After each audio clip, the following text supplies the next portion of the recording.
우리가 지금 이제 살펴보고 있는 것이 기복신앙의 예배에 대해서 살펴보고 있습니다. 이 기복신앙의 예배는 첫 번째 우리가 살펴봤던 것이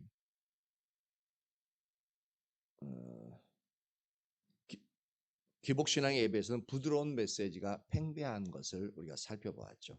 부드러운 메시지는 말 그대로 평안이 없는데 평안하다라고 외치는 것. 잘못했는데 그것을 책망하는 게 아니라 하나님이 형제님을 사랑하십니다. 하나님이 자녀이기 때문에 온전히 축복하실 겁니다. 그런 식으로 계속적으로 사람이 듣기에 좋은 소리, 하나님 중심적인 메시지가 아니라 사람 듣기에 좋은 그런 메시지를 던지는 것을 부드러운 메시지라고 얘기했습니다. 그런데 그 첫 번째 소제목으로 부드러운 메시지는 사람을 세우지 못한다라는 영역을 살펴봤죠. 그래서 이 부드러운 메시지는 사람들을 하나님께로 돌이키지 못해요. 그래서 자기중심적인 신앙을 계속적으로 하게끔 합니다. 두 번째로는 하나님의 백성들을 진정한 믿음으로 세우지 못하는 거예요. 그래서 선택적인 믿음. 내가 하고 싶으면 하고 좀 부담스러운 것은 딱 안 하는 거예요. 원래는 믿음이라는 것은 하나님 말씀하시면은 하나님이 나에게 최선의 것을 그리고 최상의 것을 말씀하시기 때문에 내가 하기 싫어도 순종해야만 이제 하나님이 내게 주신 은혜들을 풍성히 누릴 수 있거든요. 근데 그것이 부담이 가요. 하기 싫은 영역들도 많이 있습니다. 그러니까 어떻게 해요? 선택적으로 이제 그것을 내가 할 것과 하지 않을 것을 선별해 버립니다. 그래서 선별적인 믿음을 가지게 되어지고 거짓된 믿음을 가지게끔 되어집니다. 또한 이 두 번째로 이 부드러운 메시지는 사람의 영혼을 삼키는 일들을 한다라는 겁니다. 그래서 이거는 목회자가 특히 이제 영적인 리더들, 평신도들도 영적인 리더들, 여러분들은 가정에서 영적인 리더들이 부모로서 자녀들에게 영적인 리더들이 되어지잖아요. 그래서 하나님 앞에 잘못된 것을 알면서도 괜찮아, 언젠간 나아지겠지, 좋아지겠지, 막연하게 그렇게 얘기하거나 아니면 그래도 이제 그것을 용인해주고 인정해주고 그냥 이제 다 이제 시간이 지나면 괜찮아질 거라는 그런 식으로 하면서 이제 위로해 준답시고 그렇게 얘기하고 그렇게 이제 부드러운 메시지를 이제 던지게끔 되어지면 어떻게 되면 그것을 듣는 사람 그 당시는 좋을 수 있습니다. 그렇죠? 그 당시는 거슬리지 않으니까 그리고 뭐 혼내지 않고 짜증내지 않으니까 이렇게 그 당시는 좋을 수 있는데 그 당시는 또 그리고 충돌 없이 무사히 지나갈 수 있어요. 근데 중요한 건 뭐냐면 그런 것들이 한 번, 두 번 계속 되어지면은 이게 하나님의 말씀인 줄 알고 착각을 해요. 그러면 어떻게 되냐면은 올바른 하나님 중심적인 메시지가 선포되어지지 않으니까 그 사람의 영혼이 하나님의 뜻에서 멀어져요. 하나님의 기준을 찾을 수가 없게끔 되어져요. 그 부분을 갖다가 성경에서 하나님 뭐라고 표현하냐면 그 사람의 영혼을 삼킨다라는 표현을 씁니다. 사자가 움키듯이 그 영혼을 삼키는. 이리가 음식물을 삼켜 먹듯이 그렇게 그 메시지를 전하는 자들이 사람의 영혼들을 완전히 죽여놓는 그런 상태로 그로 나가게 한다라고 이야기하고 있습니다. 그리고 세 번째로 살펴봤던 부분은 뭐냐면 부드러운 메시지는 하나님의 백성을 흩어지게 만든다라는 겁니다. 아니 목사님 부드러운 메시지 전하는 그런 교회들이 축복 메시지 전하는 교회들 사람들이 더 잘 모이던데요. 예, 지금 현재 상황에서는 그렇죠.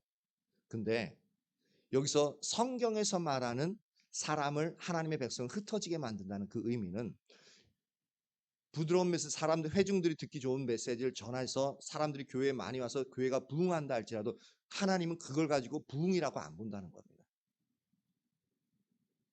오히려 그 영역을 가지고 오히려 사람을 흩어버리는 하나님의 백성을 흩어버리는 부분이다라고 오히려 반대로 얘기하십니다. 성경에서 말하는 즉 하나님이 의미하시는 하나님의 백성을 흩어지게 만든다는 건 뭐냐면 부드러운 메시지를 통해서 하나님의 백성들을 하나님의 유혹에서 떠나게 하는 겁니다. 즉 하나님께서 주신 축복의 땅에서 멀어지게 하는 겁니다.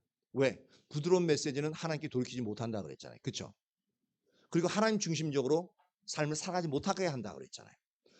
진정한 믿음을 갖지 못하게 한다 그랬잖아요. 그러니까 자기 중심적으로만 삶을 살아가고 자기를 위해서만 신앙도 하나님도 섬기게 되어지니까, 그렇게 되어지면 어떻게 돼요? 하나님의 기준에서 떠나니까 하나님의 법에서 떠나게끔 되어지면 하나님께로부터는 우리에게 반드시 하나님의 백성인 징계와 심판이 이르게끔 되어져 있습니다. 징계와 심판이 이르면 어떻게 됩니까? 아무리 나는 축복을 갈급하고 그 축복의 메시지를 들어도 나는 실제로 하나님의 징계와 심판이 내게 임하게 되어지는 거예요. 그러면 하나님 주신 유업, 하나님의 생명들을 내가 누리지 못하잖아요. 그게 바로 하나님의 백성을 흩어버리는 거예요. 하나님이 주신 유업을 누리지 못하게끔 만드는 거예요. 근데 교회는 사람이 많을 수 있어요. 그러니까 사람들이 잘 구분을 못하는 겁니다.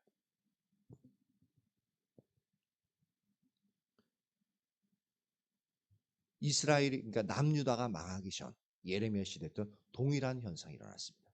바벨론이 2차 침략이 이르러서 완전히 나라의 운명이 풍전등화해요. 바람 앞에 등불처럼 막 흔들리고 언제 꺼질지 모르는 그런 상황인데도 불구하고 여전히 영적 리더들은 괜찮다. 이 예루살렘 성전에서 기도하면 하나님이 우리를 지켜주신다. 멀리 갔던 잡혀갔던 포로들도 금방 돌아올 거다. 그러니까 백성들은 어떻게 그것을 믿는 거예요. 그렇게 되어지길 간절히 열망하는 겁니다. 그래서 그걸로 더 간절히 기도해요. 근데 결과는 어떻게 됐죠? 멸망했죠.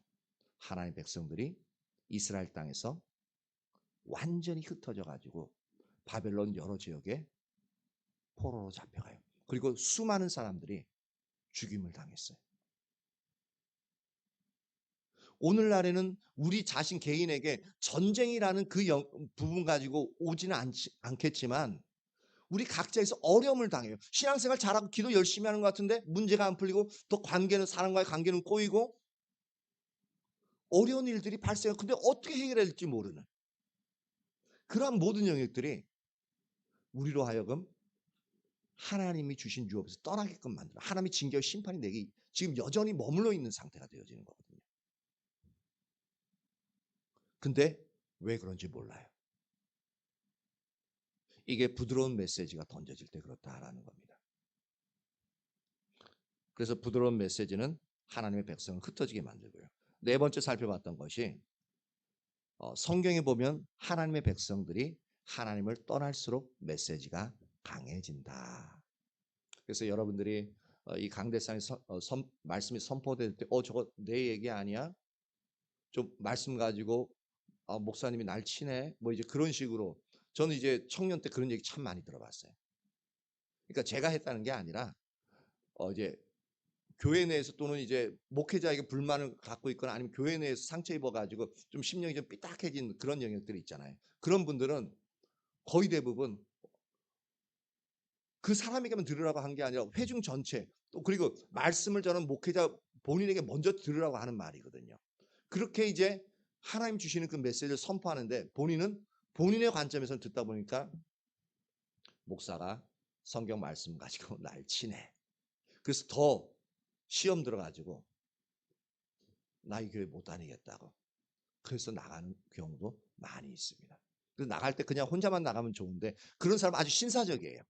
근데 많은 경우는 막 이제 나에게 동조하는 사람들 찾아냅니다. 그래서 막 그런 얘기들 막 이제 불평불만을 얘기하면 그 불평불만에 동조하는 사람들이 있죠. 꼭 있어요.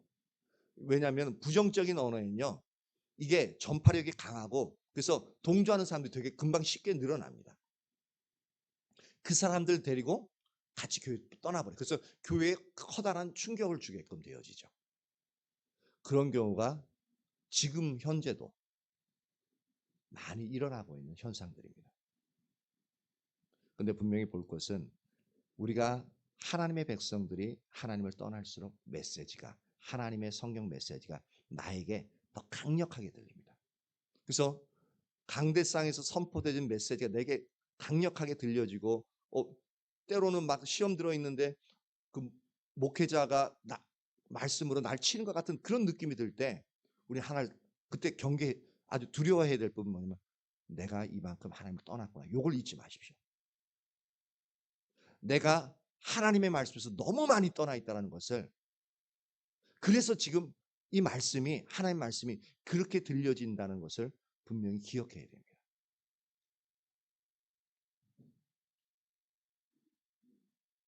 그래서 그때 돌이켜야 돼요. 그래서 시험 받을 게 아니라, 그것은 내가 시험 받는다는 것은 뭐냐면, 시험 든다는 것은 내가 그 말씀을 인정하지 못하겠다는 얘기거든요. 왜 나에 대해서 옹호해 주는 말을 안 하느냐는 얘기거든요. 그때는 그렇게 반응할 게 아니라 하나님 잘못했습니다. 하나님의 기준이 비춰진 나를, 내 자존심이 상할 수도 있어요. 다른 사람에 대해서 뭐 관계 때문에 그럴 수도 있으니까. 그렇지만 그 말씀이 딱 하나님의 말씀이, 살펴봐야 돼요. 이거 진짜 하나님의 말씀인가? 성경에서 진짜 그렇게 얘기하고 있는가? 그러면 성경에서 진짜 그렇게 얘기하고 있으면 아무리 기분 나빠도 자존심 상해도 하나님, 제가 잘못했습니다. 회개하고요. 그리고 안 좋은 마음 품었던 사람들 앞에 가서는 제가 잘못된 마음을 품었습니다라고 용서를 구해야 됩니다. 그리고 만약 상대방이 나에게 상처 준 사람이라면 그 사람을 용서해 주어야 합니다. 용서해 줘도 그 사람 계속 나를 갖다 힘들게 할 수 있어요. 그래도 나는 용서해 주어야 합니다. 그래야 내 영혼이 살아요. 성경에서 용서하라고, 사랑하라고 얘기하는 부분은 뭐냐면, 그 나를 힘들게 하는 그 사람을 위해서 그러는 게 아니라 바로 나를 위해서 그렇게 얘기하시는 겁니다. 용서해야, 사랑해야 내 심령에 미움이 사라져요. 내 속에 미움으로 인한 억압이 사라져요. 내 속에 힘들게 해도 내 마음이 상처를 덜 입어요.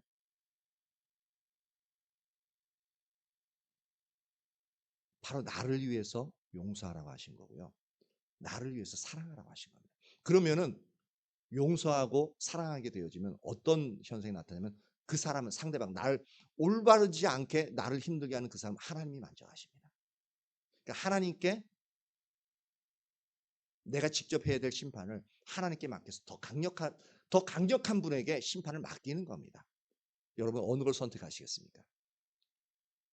여러분이 직접 심판하시겠어요? 아니면 진짜 강력한 분에게 심판을 맡기시겠습니까?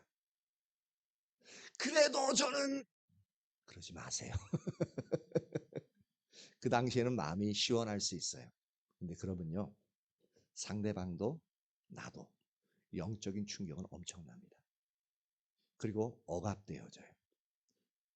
상대방과 나도 엄청난 상처에 아픔이 떠나지 않습니다. 여러분 여태까지 그렇게 해오셨잖아요. 그렇죠? 그러니까 그런 부분에서 우리가 마음을 다시 돌이켜야 합니다. 이처럼 하나님을 떠날수록 하나님의 메시지는 강해진다. 그때 어떻게 하라고요? 당하게 될 때마다 목사가 날 치네? 그렇게 생각하라고요? 아니고, 내가 하나님께로부터 너무 멀리 떠났구나. 그것을 반드시 기억하셔야 됩니다. 그리고 회개하고 돌이키셔야 된다. 그렇게 지난주까지 살펴봤고요. 오늘은 큰 두 번째로 기복신앙의 예배에서는 사람 두려워함이 가득하다. 이 영역을 살펴보려고 합니다. 기복신앙의 예배에서는 사람 두려워함이 가득하다. 우리 신앙에서 가장 중요한 부분 중에 하나가 뭐냐면 하나님을 경외하는 것입니다. 다른 말로 하나님을 두려워하는 것입니다. 하나님을 두려워하는 것, 경외하는 것이 우리 신앙에서 가장 중요한 부분 중에 하나입니다. 우리가 앞으로 이제 하나님을 경외하는 부분에 대해서 살펴보긴 할 겁니다. 그래서 이 자세한 설명은 나중에 할 거고요. 하나님을 경외하는 것은 우리 신앙의 전반에 걸쳐서 특히 우리가 드리는 이 예배를 위해서 가장 중요한 요소 중에 하나입니다. 그리고 하나님을 두려워하려면 뭘 하지 말아야 되냐면 사람을 두려워하지 말아야 됩니다. 사람을 두려워하면서 하나님을 경외한다? 이건 있을 수 없습니다.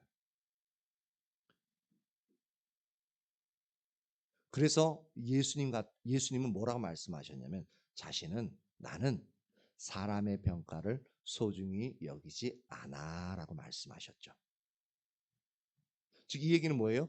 오직 하나님의 평가만 소중히 여긴다라는 겁니다. 요한복음 5장 41절을 한번 살펴봅니다. 요한복음 5장 41절입니다. 이제 자막 스크립이 오면은 저기서 이제 우리 진희 자매님이 딱 이제 성경 글자를 딱 띄워주게끔 될 거예요.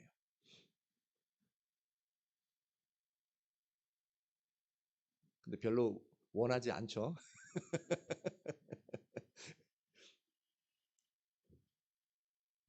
요한복음 5장 41절.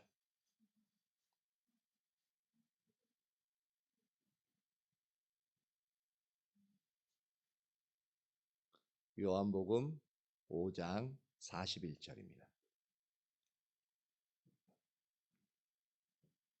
우리 같이 한번 읽어볼까요? 자, 시작. 나는 사람에게서 영광을 취하지 아니하노라.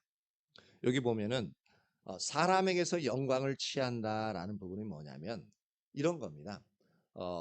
예수님이 이때 이제 요한복음 5장에서는 38년 된 중풍병자를 일으키신 베데스다 연못가에서 38년 된 환자를 일으키신 그 사건이거든요. 그러면은 38년씩이나 된 중풍병자를 일으킬 수 있다라는 것은 불가능해요.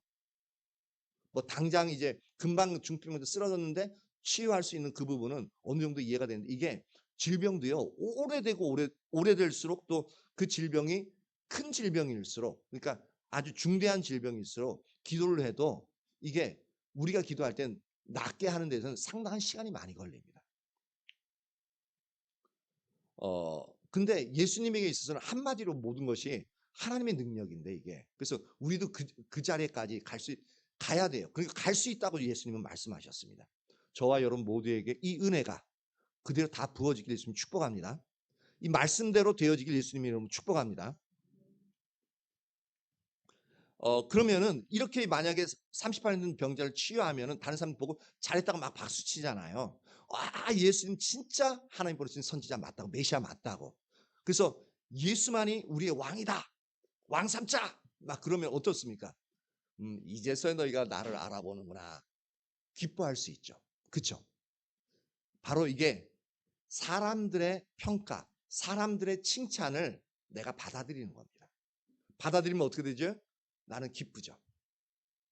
기쁨이 있어요. 그리고 왠지 어깨에 또 힘도 쫙 들어가고 가슴도 좀 넓게 펴지고 일반적으로 그래요. 근데 예수님은 그게 아니라 사람들이 아무리 그렇게 칭찬을 한다 할지라도 그 칭찬을 사람들의 칭찬을 받아들이지 않았다는 얘기입니다. 그냥 흘려듣는 거예요. 그냥 예수님은 하실 일만 하신 거예요. 그리고 이게 사람들의 그 평가를 듣고 기뻐하게끔 되어지면 한 가지 어떤 측면이 생기냐면 사람들이 예수님 비난할 때가 더 많았잖아요. 칭찬할 때보다. 그러면요. 엄청 예수님 마음이 흔들리게끔 되어 있습니다. 왜? 사람들 칭찬하는 하나하나에 기뻐요. 막 기쁜데 근데 비난하는 말을 더 많이 해요. 그럼 그 비난의 화살이 내 마음속에 꽂힐 때 어떻게 되어집니까? 상처가 되어져요. 그리고 비난의 말을 듣는 것이 두려워집니다. 이게 바로 사람의 평가를 두려워하게 되어지면 다른 사람들의 말 한마디에 내가 기뻐할 수도 있고 다른 사람 말 한마디에 슬퍼하고 두려워할 수 있습니다. 이게 바로 사람의 평가를 소중히 여기는 겁니다. 여러분들 한번 가만히 생각해 보십시오. 특히 이런 부분들이 심한 분들도 있습니다. 왜냐하면 사람과 관계가 너무 소중하다고 본인이 인식해요. 그래서 다른 사람의 말 한마디 한마디가 내 귀를 쫑긋 세우게 되어집니다. 그래서 느낌상 또는 다른 사람이 누가 너한테 이런 말을 하대 하면서 막 욕을 하대 안 좋은 소리 하대 그러면은 기분이 엄청 상해버려요. 그 사람에 대해서 막 안 좋은 감정을 가지게 되어지고 그 사람이 어떤 말을 하나 말 한마디 한마디를 이제 주목하게 되어집니다. 그래서 저 사람이 어떤 의도로 저에게 하지? 그렇게 되어지면 말 한마디 한마디 우리가 얽매이게 되어집니다. 되게 힘들어져요. 이게 바로 사람의 평가를 소중히 여길 때, 즉 이게 뭐냐면 사람을 두려워하는 자리입니다. 근데 예수님은 사람의 영광을 취하지 않는다라고 말씀하셨죠. 사도 바울도 자기가 사람을 기쁘게 하려고 한다면 자기는 그리스도의 종이 아니라고까지 강력하게 얘기합니다. 그래서 갈라디아서 1장 10절 좀 이따 살펴보겠지만 1장 10절에 보면 이제 내가 사람들에게 좋게 하랴 하나님께 좋게 하랴 사람들에게 기쁨을 구하랴 내가 지금까지 사람들의 기쁨을 구하였다면 그리스도의 종이 아니다라고 딱 잘라 말합니다. 그러면 우리는 사람의 종입니까? 그리스도의 종입니까? 우리는 그리스도의 종, 하나님의 종이라고 그렇게 얘기하지만 사람의 평가를 소중히 여기는 자리에 있다면 나는 그 사람의 종이지 예수님의 종이 아닌 상태가 되어집니다. 우리가 거짓 신앙 체계인 기복 신앙에 빠지게 되면 하나님의 백성들은요. 그 중심에 탐심이 가득해 가지고요. 하나님을 하나의 내 목적을 이루는 하나의 수단으로 삼게 되어집니다.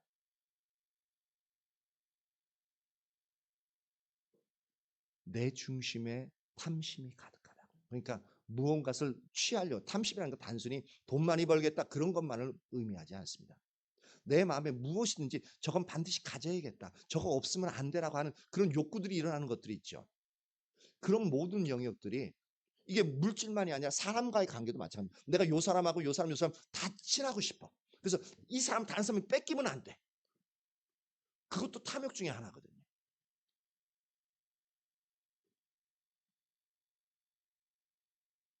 그런 기복신앙에 빠지면 그런 마음이 강력하게 우리의 마음을 붙잡게끔 되어집니다. 그러면 이 기복신앙에 빠지면 리더들, 영적인 리더들조차도 탐심이 가득하게 되어집니다. 그 마음에. 그들도 사람이잖아요. 가득하게 되고 어떻게 되면 하나님의 백성들, 즉 하나님의 자녀들의 환심을 사기 위해서 사서 어떻게 하냐면 자기 목적을 이루기 위해서 어떻게 하냐면 하나님을 수단으로 사용하게 되어집니다. 그러면 어떻게 되냐면 영적 리더들은 모든 것이 말하는 것, 설교하는 것, 교회를 운영하는 그 모든 부분이 어떻게 되어지냐면은 모든 것이 회중 중심적이 되어집니다. 사람 중심적이 되어져요. 이렇게 되어지면 뭐냐면 하나님을 경외하는 것은 사라지고요. 즉 하나님을 두려워하는 부분은 사라지고 오직 사람을 두려워하는 것만이 가득 차게 되어집니다. 보십시오. 사람의 평가가 나에게 너무 소중해. 그러니까 직장이나 아니면 가정에서 내가 좋은 평가를 듣기 위해서 엄청 애써요. 근데 애썼는데도 불구하고 부정적인 평가가 나한테 딱 날라오면은 직접 날라오거나 아니면 뒤를 통해서 다른 사람을 통해서 듣게끔 되어지면 내 심령이 엄청 힘들어지죠. 그리고 어떻게 되어져요? 그 사람에게 다시 인정받기 위해서 그 사람의 말에 벌벌벌 그 사람 말 한마디 한마디에 막 기뻤다 즐거웠다 아니 기뻤다 즐거웠다 똑같은 거예요. 기뻤다 슬펐다 왔다 갔다 하게끔 되어집니다. 이게 바로 사람을 두려워하는 겁니다. 그래서 기복신앙에 빠진 사람들의 잘 들어보십시오. 신앙과 삶과 예배는 사람을 두려워하는 것이 가득하게 되어집니다. 항상 인정받으려고 엄청 애를 써요. 근데 우리는 항상 최선을 다해야 됩니다. 그리고 우리가 배운 대로 삶을 살아가야 돼요. 근데 그것을 사람에게 보이려고 하지 말라는 겁니다. 그게 사람 중심적이고요. 사람의 평가를 소중히 여기는 거고 사람을 두려워하는 자세입니다. 오직 그 삶을 살아가되 다른 사람이 나에게 무엇라고 말하든 하나님이 나에게 어떠한 말씀을 하실까? 하나님의 평가를 소중히 여기는 자세를 써야 됩니다. 그러면 다른 사람의 말에 한마디에 내가 기뻐하고 또는 슬퍼하고 두려워하는 그 일들이 사라지게끔 되어 있습니다. 왜냐하면 나는 하나님의 말씀에 따라 해야 될 것을 한 것뿐입니다. 그리고 칭찬이 들려면 나는 하나님의 뜻대로 섰기 때문에 하나님이 영광 받으시고 그거 하나님이 내게 마음 주셔서 그렇게 한 것뿐입니다. 하나님 내게 은혜 주셔서 한 것뿐입니다. 자연스럽게 하나님께 영광 돌리고 하나님께 감사하게 되겠죠. 그러면 나는 내 영적인 상태가 보호받아요. 교만해지지 않습니다. 사람을 두려워하지 않게끔 되어지고요. 그리고 그 영혼은 이제 하나님의 은혜, 겸손한 자에게 하나님의 은혜를 계속적으로 부어주시겠다고 분명히 약속하고 있잖아요. 그러니까 여러 가지 측면에서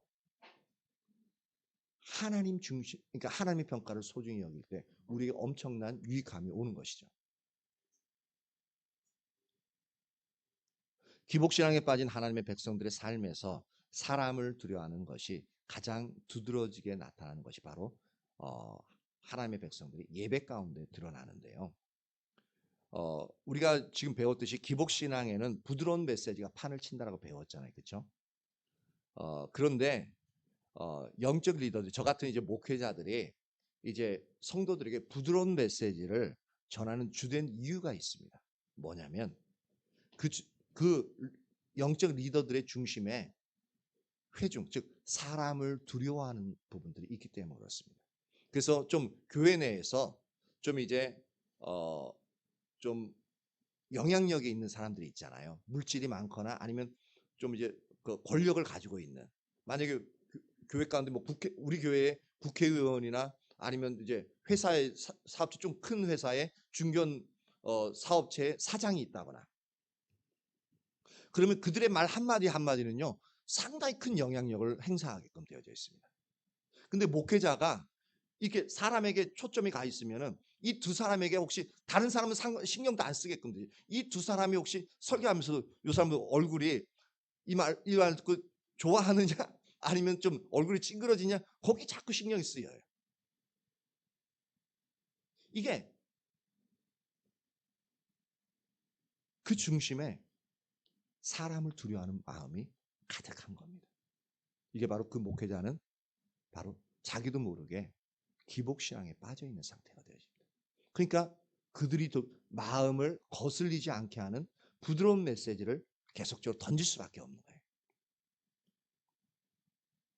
사람 중심적인 태도로 바뀌게 되어지는 거죠.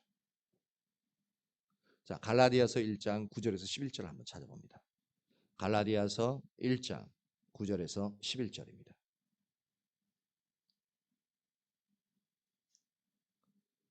여기 물이 없네요. 물 좀 갖다 주세요.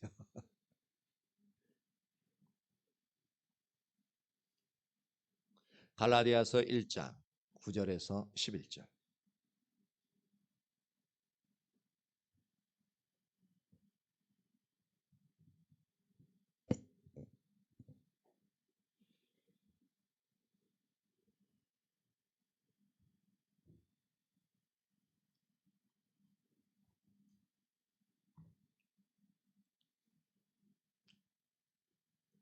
제가 읽으면서 설명하도록 하겠습니다. 우리가 전에 말하였거니와 내가 지금 다시 말하노니 만일 누구든지 너희가 받은 것 외에, 여기서 너희가 받았다는 것은 사도 바울과 그 무리들이 이제 갈라디아 교회에 복음을 선포했던 것인데, 그 복음이 뭐냐면 십자가 복음이거든요. 예수님이 십자가에 달린, 그 십자가에 달리신 예수님에 관해서 전했던 십자가 복음인데, 너희가 받은 것 외에 다른 복음을 전하면, 여기서 다른 복음은 이 갈라디아서에는 뭐가 쟁점이었냐면은 할례의 문제였습니다. 그래서 예수님 믿는 거 구원받는 거 맞아.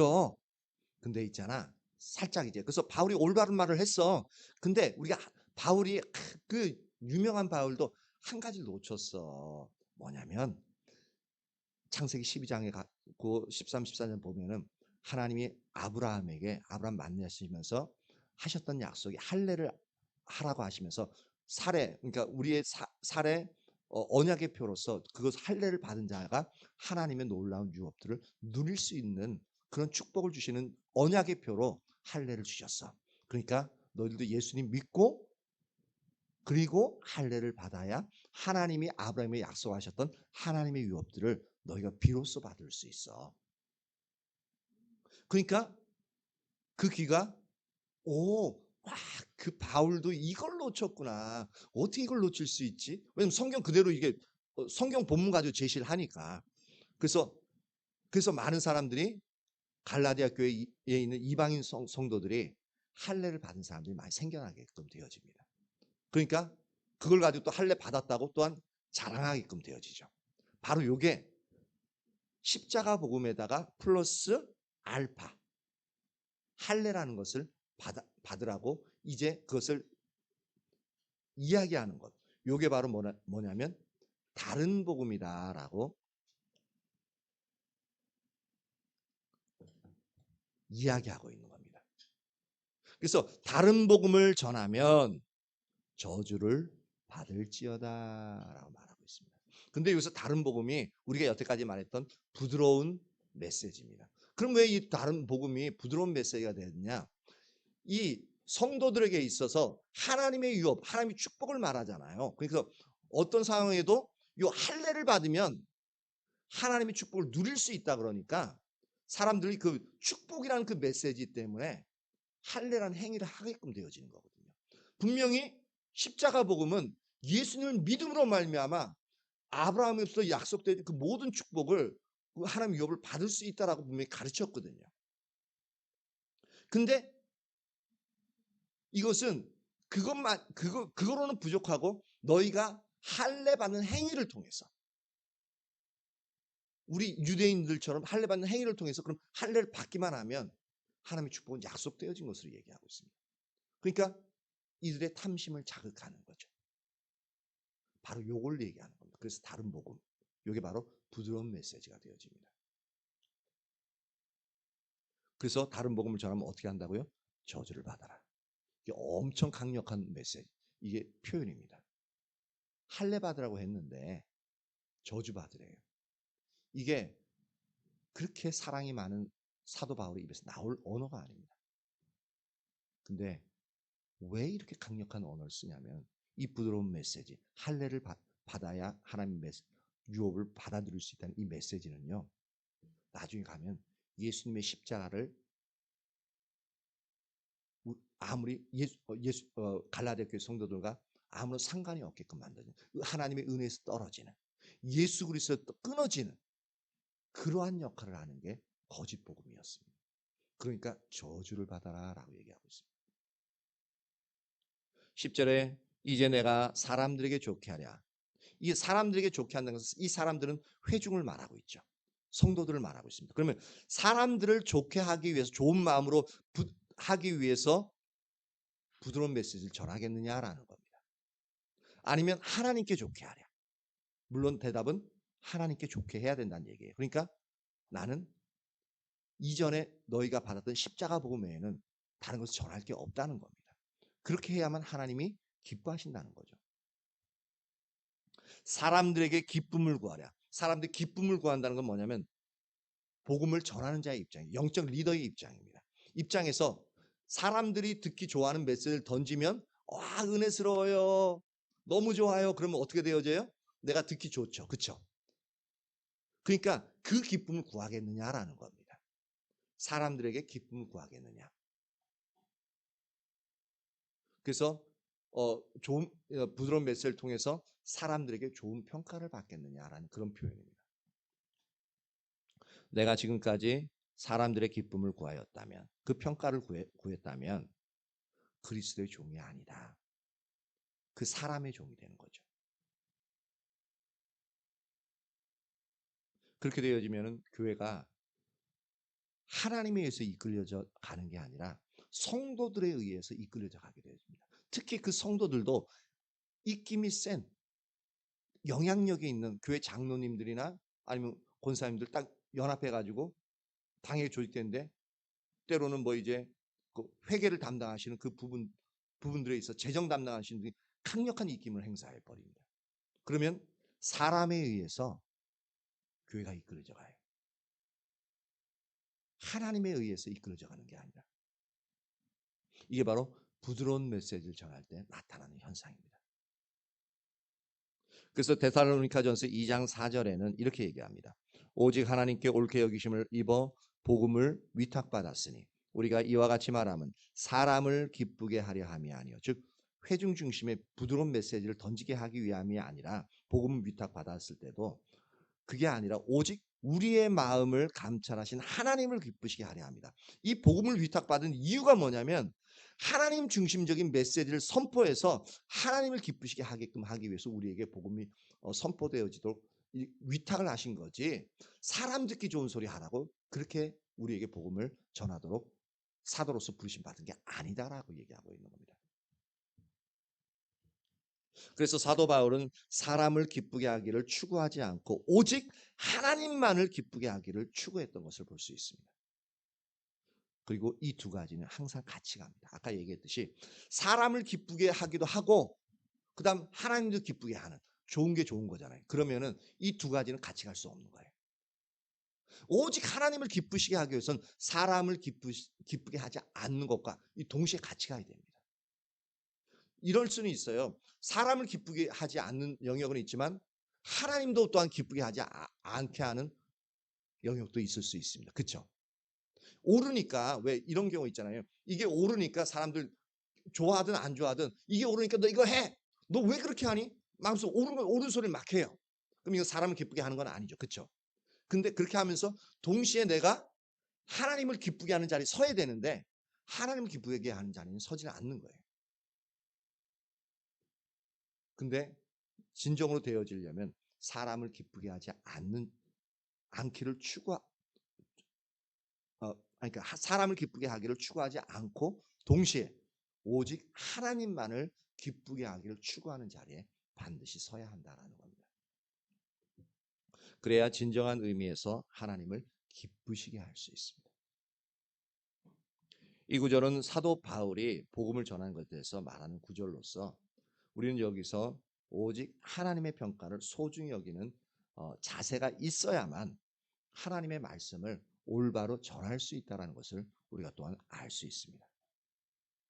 그래야 사람 앞에서 당당해질 수 있어요. 아무리 영향력이 있는 사람이 있고 그런 부분이 있어도 그 사람 앞에서 우리는 어차피 말씀을 전하는 자가 하나님 앞에 서는 거지 사람 앞에 서는 건 아니거든요. 그래서 항상 설 때 사람을 보는 게 아니라 먼저 내 마음의 눈으로 하나님을 바라보고 서서 하나님이 지금 현재 말씀하시고자 하는 영역들을 하나님이 원하신 의도와 의중 목적 그대로 하나님의 말씀을 선포하는 영역이 필요합니다. 그래야 올바른 하나님의 말씀을 전할 수 있는 거죠. 반대로 사람을 두려워하는 것은 혹은 사람 중심적인 자세가 내려지지 않으면 하나님의 말씀을 절대로 올바로 전할 수 없다라는 겁니다. 근데 이렇게 사람을 기쁘게 하기를 추구하지 않고 하나님을 기쁘게 하기를 추구하게끔 되어지면은 한 가지 되어지는 많은 경우 목회자가 염려하는 건 뭐냐면 그렇게 하면 언제 사람들이 와서 그렇게 사람들이 교회를 채워서 언제 교회에 부응하겠느냐는 거예요. 사람이 많은 경우에 이렇게 하나님 중심적인 메시지로만 평상시에는 지금 십자가 보면 알기 전에는 부드러운 메시지로만 전하다가 갑자기 이게 아니구나 싶어가지고 하나님 중심적인 메시지로 가잖아요. 듣는 사람들이 이전하고 다르잖아요.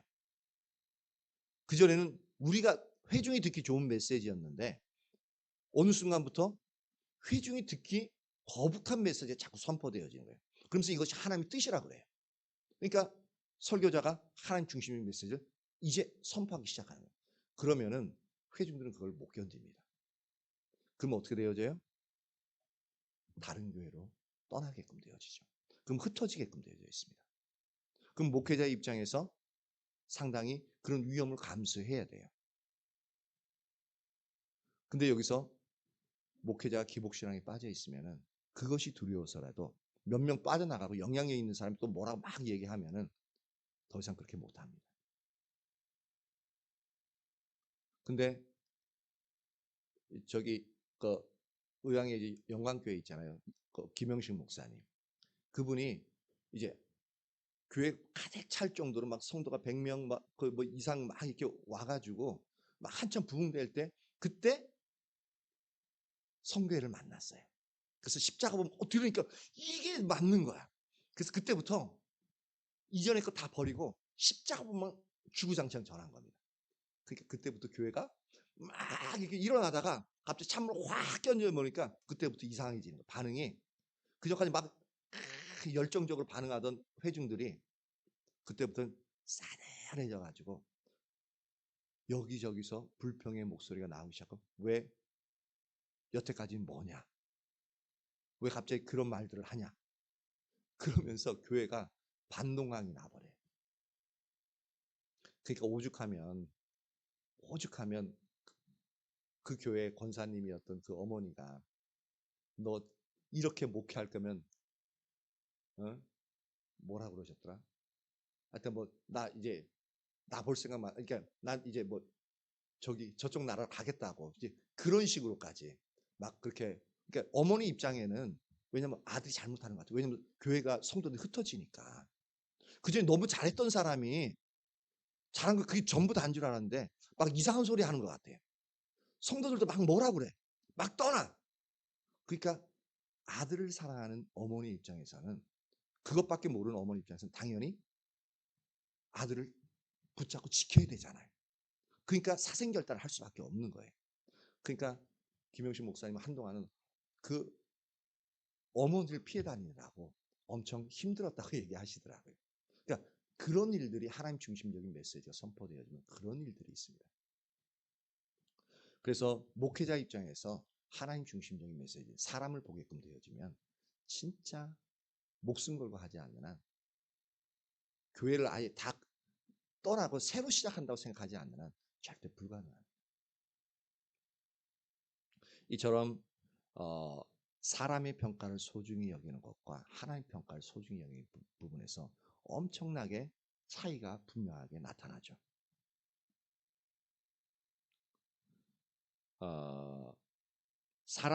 기복신앙의 예배에서는 설교뿐만 아니라 모든 것이 사람 중심이 되어집니다. 예배 시간도 그래요. 목사님 예배 시간이 길어요. 그래요? 좀 짧게 얘기했네. 왜냐하면 그렇게 해서 그 한 몇몇 사람의 얘기 때문에 좀 더 짧게 하고 또는 예배 장소. 그래서 목회자들이 저 같은 목회자들이 싫어하는 데가 지하 싫어합니다. 근데 왜 목회자들이 많은 경우들이 교회 건물이 지하로 들어간 줄 아세요? 일단은 개척 자금이 없으니까. 근데 성도들은 그런 지하에 잘 안 옵니다. 그렇죠? 근데 그래서 어떻게 하든지 빚을 내서라도 지금 있는 형편을 가지고 하는 게 아니라 어떻게 해요? 사람들이 잘 찾아올 수 있는 그런 잘 보이고 잘 찾아올 수 있는 그 지역을 이제 건물을 얻게끔 되어지죠. 근데 그 후폭풍이 감당하려면 힘들어지죠. 사람 중심이 되기 때문에 그렇습니다. 예배 순서도 마찬가지입니다. 예배 순서도 사람들이 보기에 아주 스마트하고 잘 짜여져 있고 거룩해 보이는 그 분위기에 있는 그러한 예배를 사람이 좋아하는 순서대로 그렇게 이제 많이 채워지게끔 되어집니다. 또한 기도도 마찬가지입니다. 기도도 하나님의 뜻을 알고 하나님 뜻이 이루어지기를 그렇게 그 위주로 기도하는 게 아니라 성도들에게 무조건 축복을 남발하고 아까 전에 제가 뭐 이제 그렇게 되어질 축복합니다 그랬는데 그런 부분이 이제 어차피 성경에 하나님 말씀하신 부분이니까 그렇게 하는데 근데 그런 모든 기도가 거기에만 맞춰져 있는 사람 듣기 좋은 그 축복의 메시지 기도하면은 되게 듣기 좋잖아요. 축복해 주니까. 근데 거기에만 모든 기도가 집중되어져 있는. 그 찬양도 사람의 마음을 흥분시키고 감정을 어떻게 해서 은혜스럽게 흔히 표현하는 은혜스러운 찬양하면서 사람의 감정을 확 이끌어갈 수 있는 찬양도 그렇게 그런 곡들만 선곡해서 나가게끔 되어지죠. 근데 우리 찬양들은 뭐냐면 오직 하나님께만 맞춰져 있거든요. 그 찬양의 의미가 완전히 달라지는 겁니다. 기복신앙에 빠지면 그런 식으로 흘러요. 근데 그걸 몰라요. 그래서 모든 것에 있어서 하나님의 뜻이 무엇인가, 하나님께서 기뻐하시는 것이 무엇인가에 초점을 두지 않습니다. 사람들이 그것들을 얼마나 좋아하는가에 초점이 있고, 사람들이 그것을 얼마나 잘 받아들이는가에 초점이 있고요. 사람들이 그것들이 얼마나 사람들에게 잘 어필해서 사람들을 끌어모으는가에 온갖 초점을 다 가지고 있습니다. 기복신앙에 빠지면 그렇게 되어집니다. 예를 들면 하나님께 드리는 성가대 찬양만 해도 그렇습니다. 당연히 우리는 성가대 그러면 하나님께 찬양을 드린다라고 얘기를 하죠. 근데 찬양을 드릴 때 진짜 그 성가대원들이, 그리고 그것을 이제 회중들이 진짜 우리 그 성가대원들이 얼마나 하나님께서 얼마나 우리의 찬양을 기쁘게 받으실까? 제가 성가대 할 때도 이 진짜 얼마나 하나님께서 기뻐 받으실까 그 생각을 했던, 그 찬양이 익숙하지 않아서 그랬던 건지, 전 음을 안 틀리기 위해서 거기에만 이제, 그리고 회중들이 내 목소리가, 제가 목소리 좀 크잖아요. 근데 잘 못하니까 베이스 했는데 막 어떨 때는 제 목소리 튀어가지고 곡 전체를 망치는 경우도 많이 있었거든요. 그러다 보니까 하나님께 신경 쓰기보다는 이 곡을 어떻게 잘 소화할까, 그리고 어떻게 이 찬양 곡이 잘 녹아들 수 있을까, 거기에만 신경 썼거든요. 그래서 그렇게 하나님께서 우리의 찬양을 얼마나 기쁘게 받으실까, 또는 우리의 입술로 드리는 예배가 하나님께 상달되기 위해서는 내가 어떻게 찬양해야 될까, 그런 부분보다는 그런 영역에서는 관심이 없는 거예요. 단지 뭐냐면 온갖 관심이 어떻게 청중들에게 감동을 줄까, 그리고 어떻게 그들을 기쁘게 할까에 초점이 있게끔 되어집니다. 그래서 은혜스러운 찬양으로 진짜 아름다운 화음을 가지고 회중들이 큰 박수 나오게끔, 그래서 아멘 소리 크게끔 들려질 수 있게끔, 그렇게 말은 하나님께 찬양을 한다는데 오히려 그 관심은 전부 다 회중들에게 가 있는 그런 경우가, 전부 다 그런 건 아닌데 많은 경우 자기도 모르게 그런 마음을 가지고 있습니다. 근데 입술로는 하나님께 찬양을 드린다라는 표현을 씁니다. 근데 기복신앙에 빠지면 그 자체를 몰라요. 구분을 못합니다. 이처럼 우리에게서 기복신앙의 예배에서는 사람을 두려워하는 것이 가득합니다. 그래서 이것이, 이 기복신앙이 어떤 영역까지 가냐면 우리의 삶과 우리의 예배와 우리의 신앙 전체에 있어서 사람을 두려워하는 그 자리에 있게끔 됩니다. 그래서 사람의 평가를 소중히 여기고 하나님의 평가는 소중히 여기지 않게끔 되어지는 거죠. 우리는 어느 자리로 가야 되냐면은 사람의 평가를 소중히 여기지 않고 동시에 하나님의 평가를 소중히 여기는 자리로 나가야 됩니다. 저와 여러분 모두에게 그러한 은혜가 온전히 부어지길 축복하고요. 이 하나님의 말씀의 이 기준들이 선명히 비추어질 수 있기를 예수님의 이름으로 축복합니다. 예, 반주자 나오세요.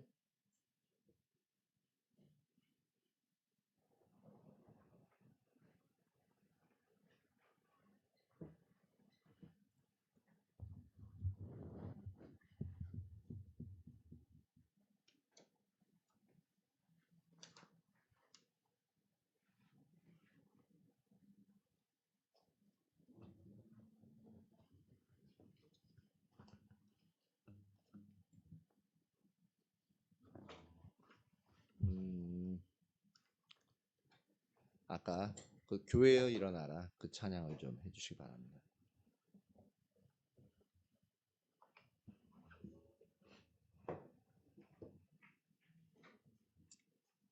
우리 그 찬양을 한번 하고 기도하도록 하죠.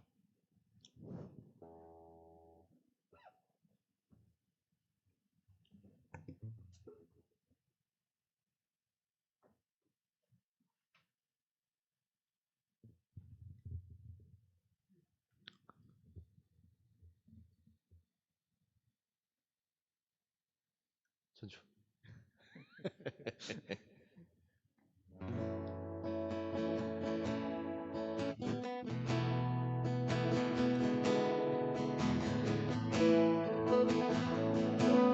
교회여 일어나라. 교회여 일어나라. 주께서 부르시니 두려움과 실패 내려놓고 교회여 일어나라. 교회여 일어나라. 주께서 보내시니 우리를 부르신 삶의 자리에서 교회여 일어나라. 교회여 일어나라. 교회여 일어나라. 주께서 부르시니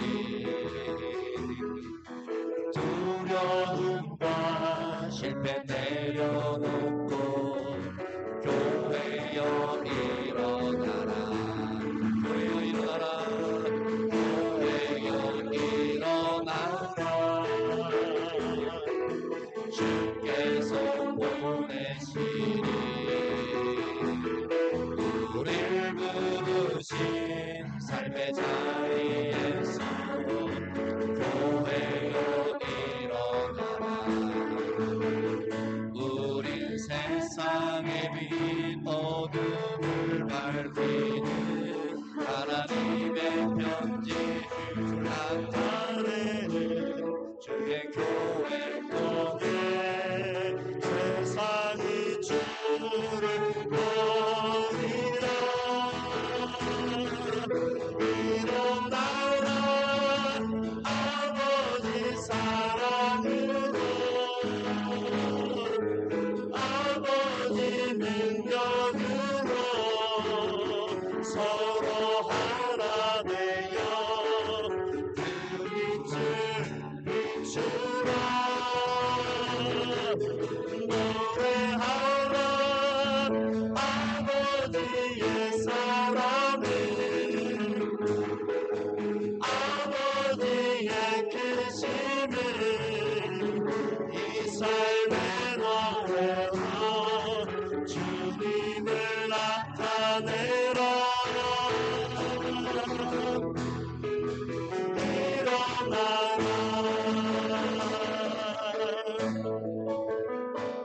주여 일어나라. 교회여 일어나라. 주께서 부르시니 두려움과 실패 내려놓고 교회여 일어나라. 교회여 일어나라. 주께서 보내시니 우리를 부르신 삶의 자리에서 교회여 일어나라. 우린 세상의 빛 하나님의 편지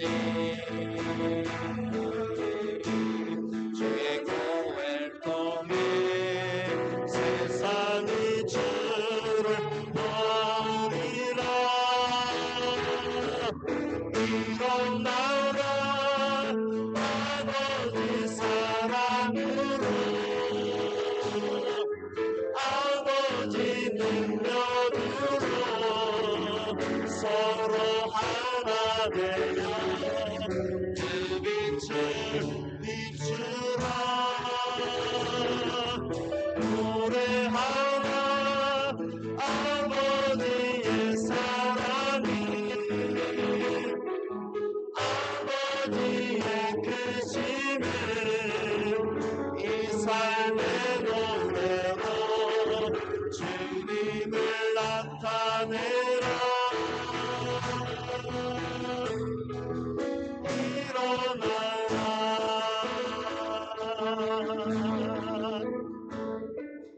계속 찬양해 주시고요. 지금 이 시간에는 우리가 일어나기 위해서 이 하나님의 기준들이 우리에게 선명히 비춰지는 부분이 필요합니다. 사람의 평가를 소중히 여기지 않고 오직 하나님의 평가를 소중히 여기는 자세. 여기에 가면 상당히 우리의 삶에 있어서도, 우리 예배에 있어서도 엄청 자유로워집니다. 자유로워지고 억압에서 많이 풀려집니다. 그리고 우리는 하나님께 대해서만 신경 쓰고 우리의 최선을 다해서 하나님 인도하시는 대로 하나님 명령하신 삶을 살아갈 수 있는데, 가장 먼저는 이 기준이 선명히 보여져야 됩니다.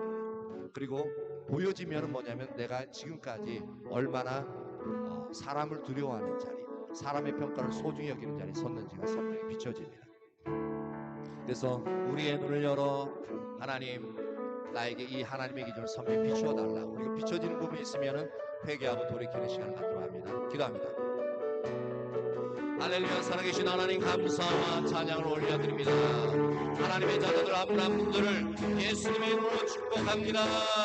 지혜가 계시네 여기요, 이 시간 충만히 임하사 한 분 한 분 가운데 주님의 성령을 부어주시길 간절히 소망합니다.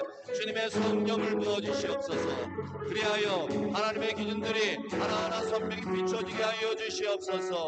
우리가 얼마나 하나님의 기준을 떠나 사람의 평가를 소중히 여기는 자리에 있었는지를 선명히 보게 하여 주시옵소서.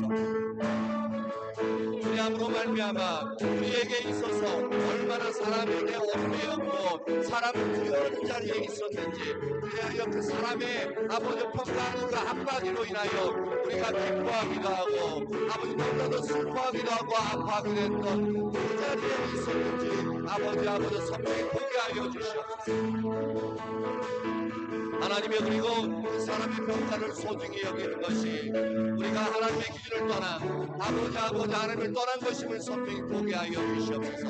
오직 우리가 하나님의 평가를 소중히 여기는 그 자리에 갈 때만이 우리가 모든 여기서 자유함을 누릴 수 있고 사람을 두려워하지 아니하고 아버지 어떠한 사람 앞에서도 당당하게 온전히 주님만을 바라보고 설 수 있게 된다는 것을 분명히 알게 하여 주시길 간절히 소망합니다. 할렐루야. 성령님 더 임하세요. 성령님 더 임하세요. 우리 한 사람 한 사람을 붙들어 주세요. 사람을 기쁘게 하기 위하여 우리가 서는 것이 아니라 오직 하나님을 기쁘시게 하도록 하기 위해서 우리가 주님 앞에 설 수 있도록 인도하여 주시길 간절히 소망합니다. 할렐루야.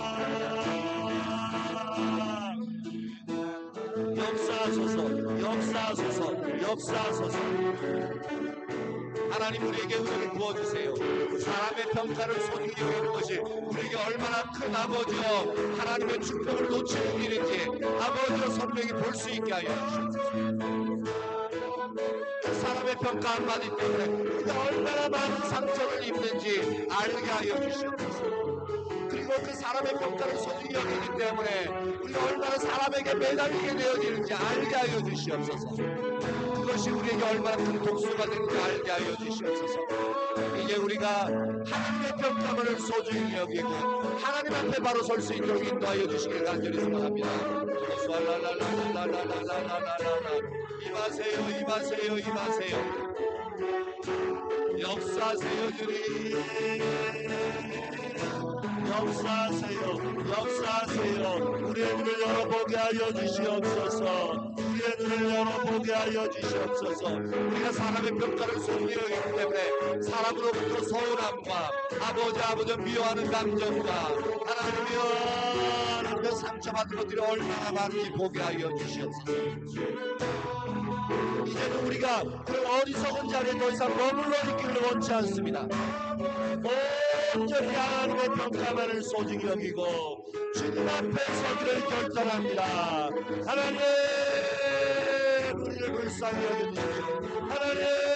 불쌍히 여겨주십시오. 우리가 주님 앞에 어디라도 설 수 있도록 인도하여 주시옵소서.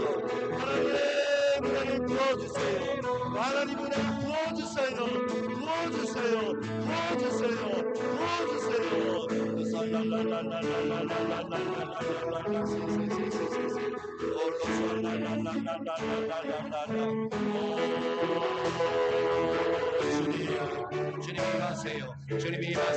주님이 임하세요. 한 분 한 분들 가운데 사람으로 인하여 묶였던 모든 억압의 권세는 다 끊어질지어다. 예수의 이름으로 사람에게 매어져 있던 그 억압의 권세는 끊어질지어다. 아멘. 주님, 오직 주님만 바라보고 주님 앞에 서기를 원합니다. 우리 은혜를 부어주십시오. 은혜를 부어주십시오. 은혜를 부어주십시오. 할렐루야.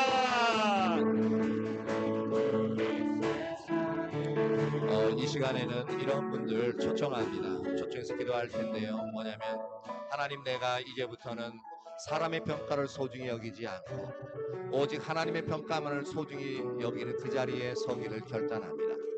나를 도와주십시오. 그러한 결단하신 분들 앞으로 초청합니다. 초청해서 이제 기도해 드리려고 합니다. 아멘. 주님 더 임하세요. 임하세요. 임하세요. 주님 임하세요. 주님 당신을 더 원합니다. 주님 당신을 더 원합니다. 주님 당신을 더 원합니다.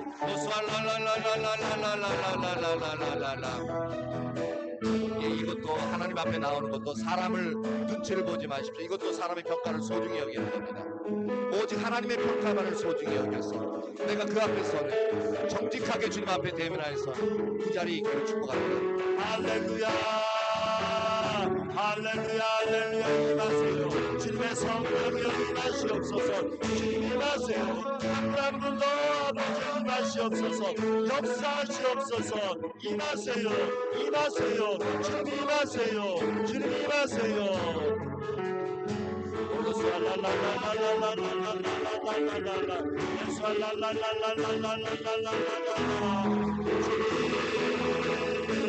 오직 주님을 원합니다. 오직 주님을 원합니다. 우리가 오직 하나님의 평가만을 소중히 여겨 주님 앞에 바로 서며 주님을 아버지 기쁘시게 하는 자리에 우리가 늘상 있기를 간절히 소원합니다. 역사하소서.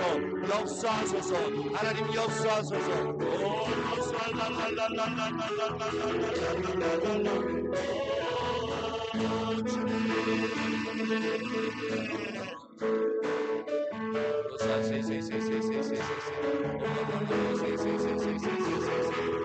아멘. 아멘. 아멘. 아멘. 아멘. 예, 앞에 나와 계신 분들 기도 좀 해주십시오. 예, 권사님도 나왔으면 기도 좀 해주십시오.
더 임하세요. 주님 더 임하세요. 이 시간에 있어서 온전히 주님의 성령이 더 임하사 아버지 우리의 아버지 전인격적으로 하나님 우리를 아버지 구원하여 주시길 간절히 소망합니다.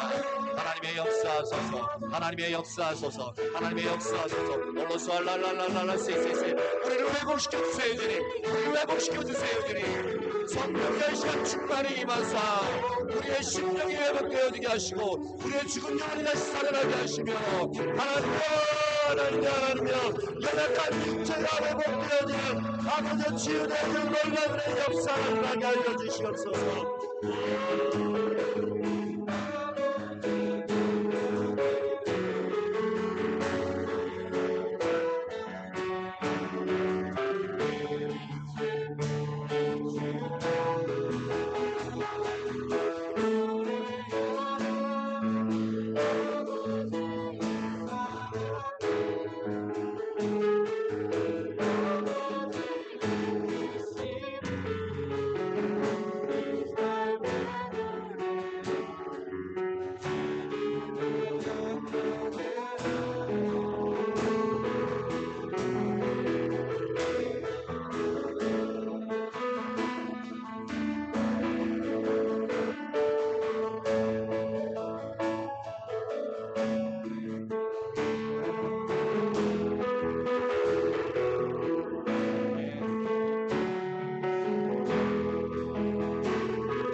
하나님이여 하나님의 자녀들 한 분 한 분들을 만져주세요. 더 만져주세요. 하나님 이 시간 주님을 만나기를 원합니다.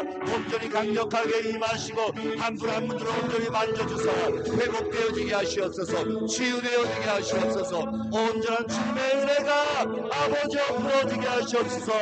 아버지여 사랑이와 은수와 영광이 아버지여 이레와 다윗 아버지여 아버지 다음 세대 아버지 진리자매에게 아버지 주님의 은혜가 온전히 부어지게 하여 주옵소서.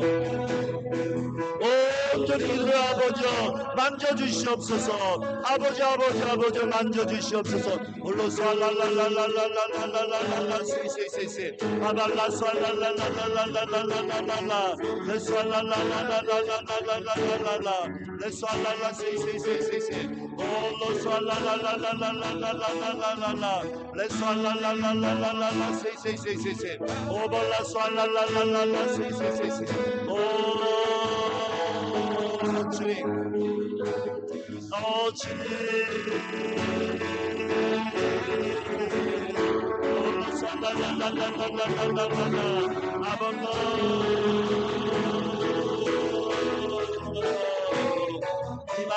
임하세요. 지금 김미심 성도님이랑 권사님 이 앞에 있는 친구들 사랑이랑 이제 은수 기도 좀 해주십시오. 오셔서 아발라스 알랄랄랄랄랄랄랄랄라 레스 알랄랄랄랄랄랄라 스이스이스이스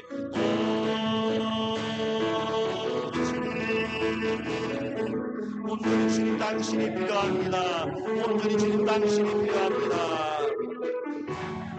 할렐루야, 할렐루야, 할렐루야. 오모살랄랄랄랄라 시시시시. 주님 더 붙잡아 주세요. 주님의 회복과 주님의 은혜가 한 분 한 분에게 온전히 부어지길 간절히 소망합니다. 역사하소서, 역사하소서, 역사하소서, 역사하소서. 주님의 생명이, 주님의 능력이 우리 모두에게 부어지길 간절히 소망합니다.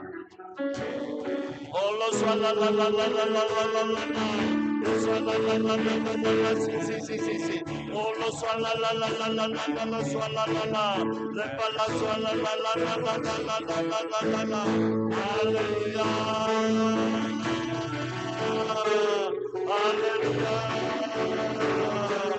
오 살랄랄랄랄랄랄랄랄랄라.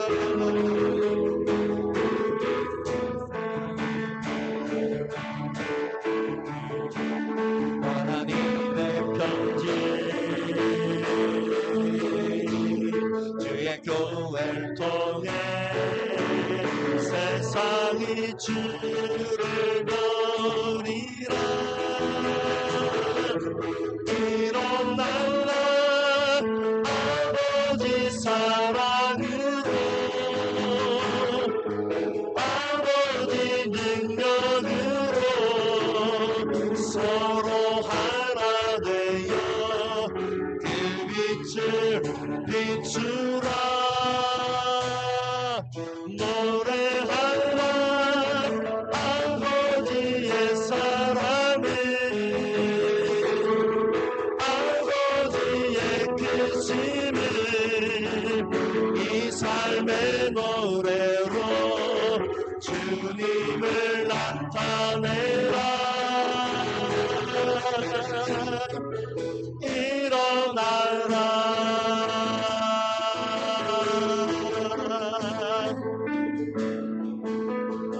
할렐루야. 주님 감사와 찬양 올려드립니다. 하나님 주님을 찬양합니다. 주님을 기뻐합니다. 하나님 이 시간 이후에도 지속적으로 주님의 자녀들과 함께 하시고 더욱더 만져주시길 간절히 소망합니다. 무엇보다도 우리가 항상 예배를 통해서 하나님을 만나는 그러한 은혜 자리에 있을 수 있도록 이끌어 주시옵소서. 그래 우리가 예배를 사모하게 하시고 사모함으로 온전히 열망을 가지고 절박함을 가지고 주 앞에 나올 수 있게 하여 주옵소서. 지금은 우리 구주 예수 그리스도